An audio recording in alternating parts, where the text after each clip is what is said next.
That we are having this debate today is a tragic legacy of 30 years of ill-considered and ill-fated choices made by this government. Churchill said about Britain's decision to sign the Munich Agreement in 1938, and I quote, "You've been given the choice between war and dishonor.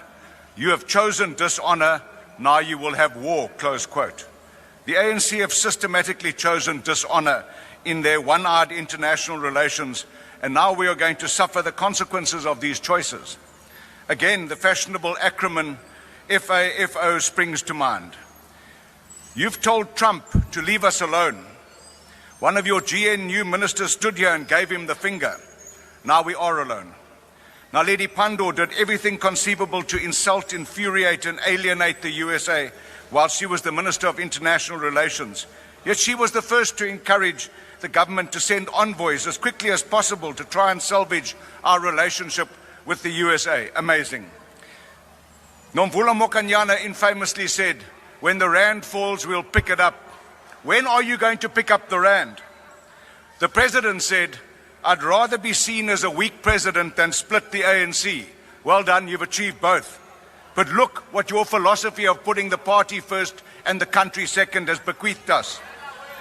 You will blame AfriForum and Solidariteit for Trump's punitive executive orders and possible repeal of AGOA. This scapegoating, though convenient, doesn't hold any water. Incidentally, who the hell do AfriForum, Solidariteit and the DA think they are anyway? Who granted them SA envoy status to go cap in hand to canvass for the protection of minority rights in the USA? Something that never existed for majorities before 1996. These protections in our Constitution and Bill of Rights far exceed the protections of minorities in the USA. A former leader of the opposition wrote this weekend that AfriForum has been peddling years-long racially divisive disinformation campaigns. Where are the real SA envoys? Javier Milei recently said at Davos, and I quote, "Argentina faced 100 years of systematic economic failure as a result of taking weak stances on major global conflicts and as a result of having closed ourselves off to trade. We lost practically all international significance. Argentina has been infected by socialism for too long, and that it would once again embrace the ideals of freedom, defense of life, liberty and private property," close quote.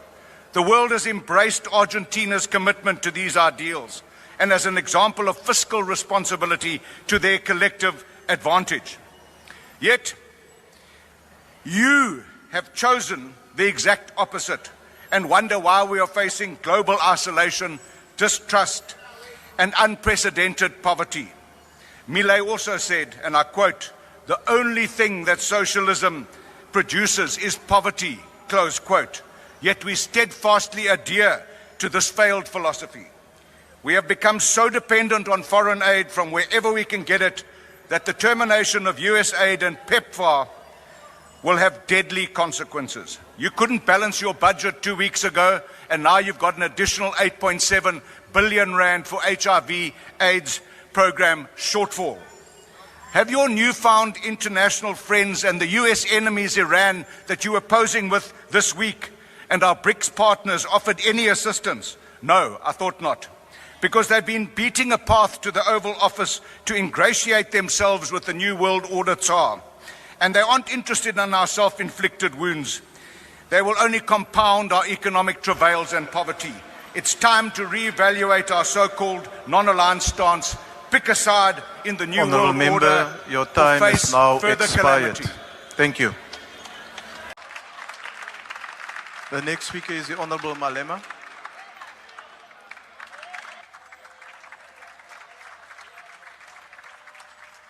Honourable Malema, will you just take a seat? I see the hand of the Chief Whip of the Democratic Alliance. Let me just attend to that matter.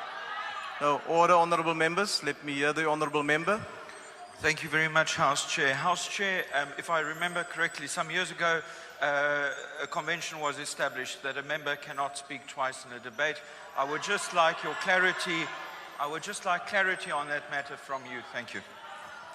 Honourable member, may I refer to a debate on the budget vote of the President on the 31st of May 2023, where a ruling was made that the former member Shavambu be given another opportunity to speak using the remaining EFF time, and after discussion, the opportunity was granted. However, at the same time, the matter was referred to the Chief Whip's Forum for further discussion and then also possibly to the subcommittee and the Committee on Rules.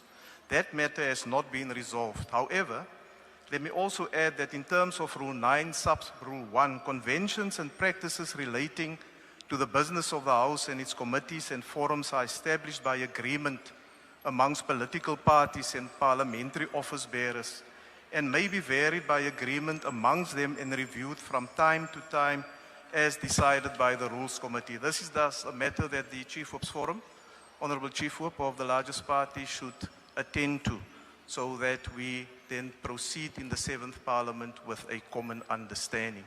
In light of that, the Honorable Malema may proceed with his speech.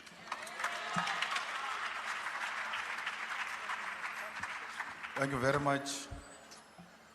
House Chair, I understand why the representatives of imperialist forces will want to silence this voice.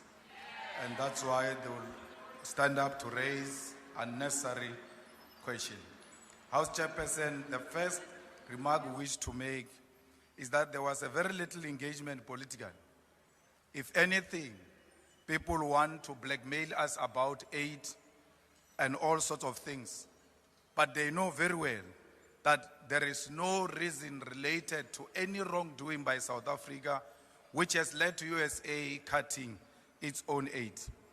You can't say Donald Trump must be elected today and the following day he makes executive orders, and then you come here and blame the South African government as if the South African government did not do anything in between.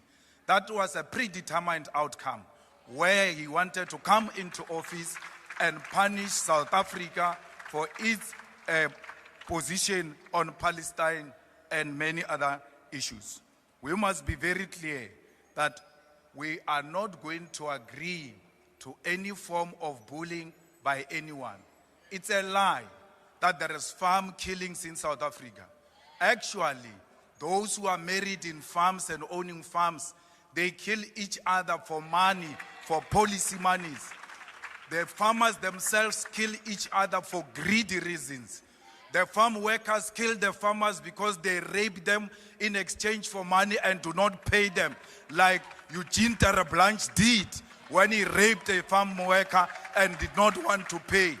We cannot be told that there are farm murders in South Africa when the farmers themselves are actually killing the farm workers. It was a white farmers who killed 2 women in Polokwane and fed them to the pigs. It's a complete lie that white people are being killed in South Africa. If anything, white people live in privilege, and that's what Donald Trump knows. You cannot say Donald Trump is misinformed. They've got the best intelligence equipment in the whole world. They even have a military base next to South Africa in Botswana to listen to every conversation we have. They can tell you what is in private conversation in the executive and everywhere else. They don't need AfriForum. They are using AfriForum as a scapegoat to punish us politically. And we ought to be very clear about that. When the aid came into South Africa at the first place, it was not to help Africans. It was imperialist forces putting the aid into South Africa so that they can control South Africa. And use that aid to always say to you, if you take a political stand against the imperialist forces, we'll always cut the aid. So we ought to have known even then that we're not supposed to entirely rely on the U.S.A. I'm very happy that the Minister of Health is speaking about possible interventions that can be made to avoid that aid of America. We can do with every help, but we will never accept help that say we must allow the perpetuation of white privilege. We cannot allow the whiteness to prevail in South Africa because we want to save life. We will save life. America did not save us during apartheid. Children were murdered in 1976. Children were murdered in the 80s. Where was America against apartheid? If America had anything to save an African life, it's a lie. They never wanted to save us. They were never there for us before. Palestine was there for us. Cuba was there for us. Russia was there for us. America will never choose friends for us. Honorable. Cuba, Libya, Venezuela, and Chile are examples of nations that have suffered from U.S. interventions because of their socialist policies, justified by false intelligence to advance imperialism. Cuba has endured decades of sanctions for nationalization of strategic sectors of the economy, supporting African liberation and socialism, while Libya was destroyed because Gaddafi rejected U.S. dominance.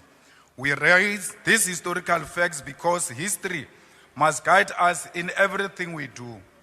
When Donald Trump declares that, I open quote, bad things are happening in South Africa without evidence, we must not assume that the U.S.A. is misinformed. Instead, we must question the real intention behind such statement. After Trump's remarks, the U.S. froze foreign aid globally under the pretext of assessing alignment with the policy outlook.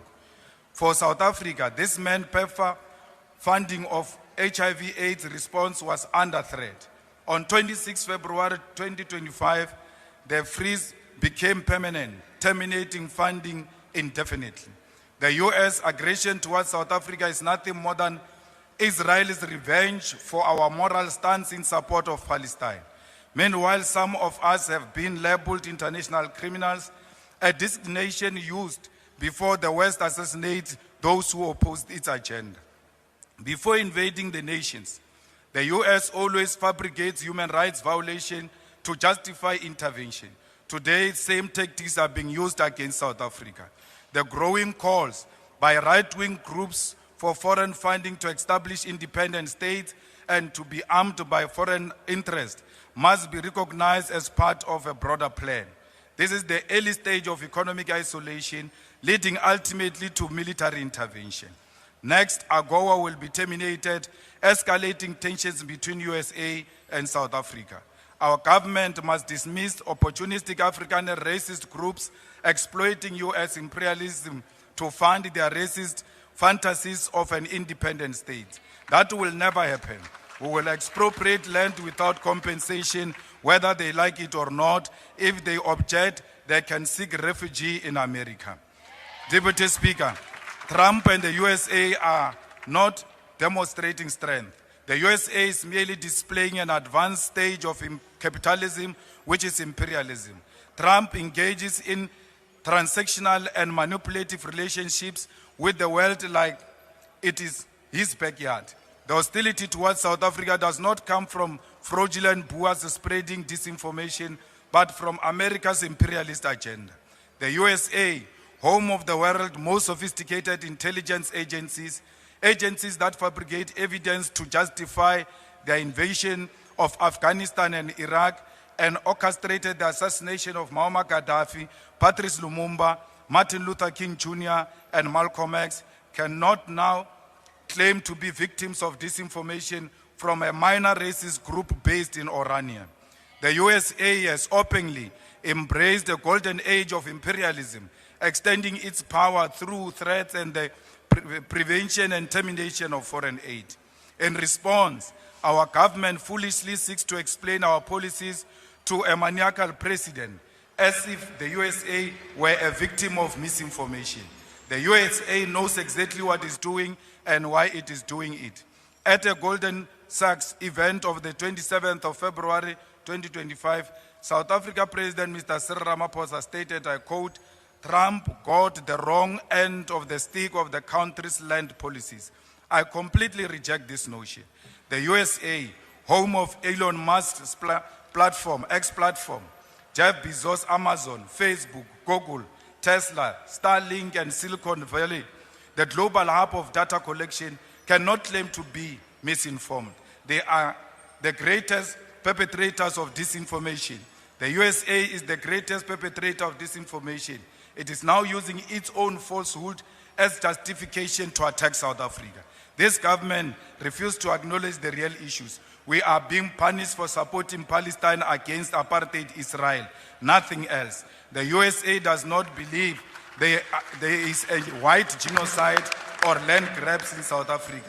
These lies are useful tools to justify economic aggression and seek to weaken our moral authority to condemn Israel's genocide.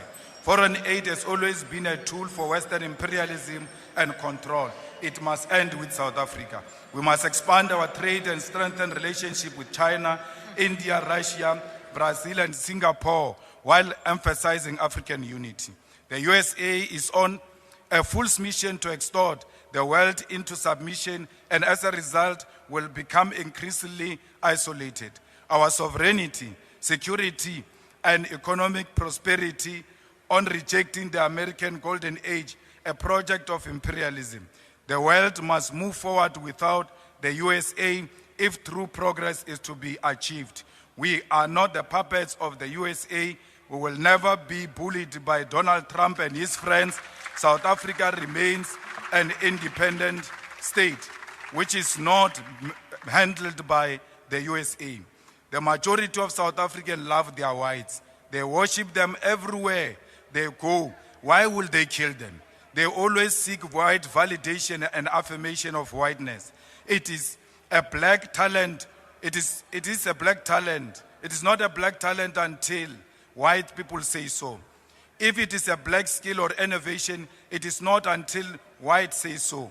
If it is black quality product, it will have to pass many hands before they endorse this product. Any political party without white endorsement will never receive any electoral support and financial support until white establishment says so. Like the Cuban people will never give up on our freedom against American imperialism. We must unashamedly continue to stand with Palestine and Russia. We are product of international solidarity. We are Palestinians and they are Africans. We will die shoulder by shoulder with Palestinian people. We will be buried next to their graves because no amount of American bullying and financial dictatorship will separate us. Not even death will succeed. From the river to the sea, Palestine shall be free. We are not product of land theft or genocide. We are not grabbing any land, but claiming what rightfully belongs to us. We are not engaged in what genocide. Instead, we are coexisting with our white murderers. Whatever it takes, this land shall be expropriated and will be returned to its rightful owners. Victory is certain. Hasta la victoria siempre. I now invite the Honourable the Minister of Health.